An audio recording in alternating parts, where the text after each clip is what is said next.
Mummy? Her voice is still tentative, but already her eyes are quite round and showing a lot of white. Her mother pauses at the door, one hand hovering above the white plastic light switch, the key to safe and unsafe. Mother's lips purse, barely perceptibly. Mummy? And there it is, the slight edge on the last syllable, tipping the pitch of her voice up. Just the one word, because even at 7 years of age, she knows that this lane of complaint is a dead end. What's wrong? Mother's voice tries hard to be patient, pragmatic and kind, and to recall when she once surely was 7 years old and believed in things that weren't available in digital or endorsed by inked-in celebrity. But just for one night it would be nice to get back to the television without incident. Don't turn off the light, Mummy. The last word now a whine that threatens tears. Mother sighs sympathetically. Mummy's tucked you in tight and you have nothing to be scared of. Now I'm going to turn off the light and you go to sleep like a good big girl. OK, Jenny? Jenny's unforgiving brown eyes reflect the last light as her mother pulls her bedroom door gently closed and the stripe of illumination slashing the carpet narrows to a knife edge. In the dark is when the things come. Jenny tries to keep her eyes tight shut, but if she does that, then how can she be sure that one of them isn't inches in front of her face, staring fixedly at her with lidless eyes black as volcanic glass? In the elastic slow motion only possible at night, Jenny's eyes shutter open and adjust to the shades of dark. First, there is skin.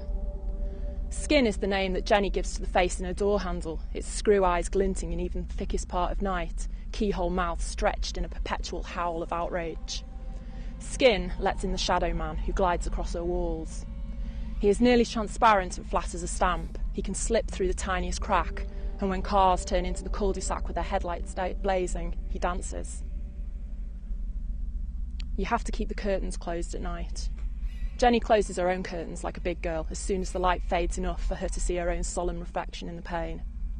When it's dark outside and light inside, things can look in. When it's dark inside and out, the things leak through. Jenny's friend Karen tells her that once she saw a glowing green skull face in a black hood looking back at her from the bathroom window when she was cleaning her teeth. Jenny swings on the cord of the bathroom blinds and puts her back to the mirror as she brushes her teeth, front, back, up and down. She feels something looking and watches the mirror with mistrust from the corner of her eye, because looking over your shoulder isn't really looking. She spits viciously into the sink and the white froth of toothpaste is streaked with blood. Karen also tells her about the moths. Moths live in your wardrobe, and if you don't keep your things properly stored and aired, they munch holes in your clothes. This is valuable information, because now when Jenny hears the little whirs and scuffles in the skirting board and coming from behind her closed cupboard doors, she knows what's causing them. It's the moths, with their fat furry legs and whirring wings, hurling their blind, dusty bodies against the door, trying to get out. As long as it's not open even a crack, then she's safe. And they won't fly out in the dead midnight to buzz around her head and eat the skin off her face with their big munchy teeth. Worst of all, however, is the thing under the bed. The thing terrorises Jenny. She can't speak of it out loud because that would be admitting it was real, but in her head it has a special title: the famous, famous moving skeleton. You have to repeat famous because it's so awful that it's famous twice. It's essential to survival that you keep your hands and feet inside the bed as you sleep. Even if you put an arm outside the quilt, a fleshless hand could reach from the space beneath the bed and quick as a sneeze grab you, drag you under. Jenny sleeps with her long hair tightly plaited, wrapped around her neck so that when she twists in her nightmares it strangles her, but anything is preferable to finger bones tangled up close to your face. Jenny nods to the shadow man and under her breath recites the rhyme that she's made to appease him. High shadow, by shadow, I am fast asleep. Always moving, keep on moving, I must go to sleep. She turns over, wrapping the quilt in a cocoon around her, right over her head so that only her eyes and nose show. She presses her face into the pillow and hopes it will soon be light. At the click of the light switch, Jenny wails, "No!" Her mother pauses and sighs her nightly sigh. The pool of yellow light from the landing in which she stands is like an island of safety, Jenny marooned just feet away, cast adrift on the shoddy little raft of her bed. Jenny gazes imploringly at her mother and mouths, "It's under the bed." Her mother finds this so charmingly droll that she has to fight back fond laughter. "Sweetheart, there's nothing under the bed." She ducks to kneel and Jenny holds her breath and waits for grabbing claws. See, nothing there but a few dust bunnies. Mother smiles with affection, kisses Jenny on the forehead and smooths back her hair. Then she melts into the foreign land of the landing, taking her island of light with her. Behind, in the dark, Jenny lies with her eyes wide open, staring fixedly at a piece of sellotape on her ceiling.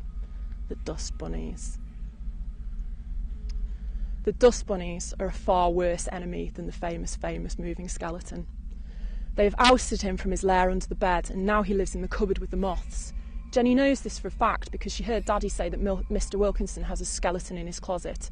So she supposes that she has too, and the moths don't bother him because he hasn't any skin. The Dust Bunnies. Now she knows the real name of the thing under the bed, the name that makes it real. The tinny chitter of the bunnies becomes her lullaby. She plummets into fitful sleep, listening to their chatting as they amass. She wakes in the night to see them camped out around her, their unblinking eyes glittering, little sharp teeth clicking. She throws one of her teddy bears at them and they scatter, turning to dust at the point of impact.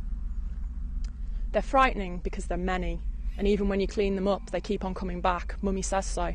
They come back in swarms, like ants. The dust bunnies congregate under the bed, little owl pellet creatures made of the waste that collect in forgotten corners, lint and cobwebs and the remains of insects. They're bundles of bones like sticks covered over in dust, their soft furry bodies the colour of mould, jagged crescents of teeth that chatter. Nails that skitter along the skirting board, rotten velvet of distended ears that drag soft along the floor, tiny but hundreds, flattening themselves to creep onto the doors, to squeeze through the gap around the attic hatch. There doesn't seem much point in telling Mummy about them anymore. Jenny feels a soft plop of something landing lightly on her chest.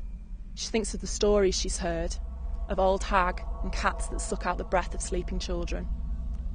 Another small something lands, then another. Her throat closes, choking on a dry scream. When she opens her mouth to gasp air, the bunnies stream in. When Mother comes to wake Jenny in the morning, she breezes past the bed to fling the curtains wide open and let the saving sun stream like fresh squeezed orange juice into the parched room. But something isn't as it should be. Her daughter is motionless in bed, in the deepest of deep sleeps. Her mouth is full of debris, brimming with ash, her sightless eyes wide, filled with dust. Mother's arm drops limply to her side, her mouth stretching into a loud shape that echoes her daughter's silent scream.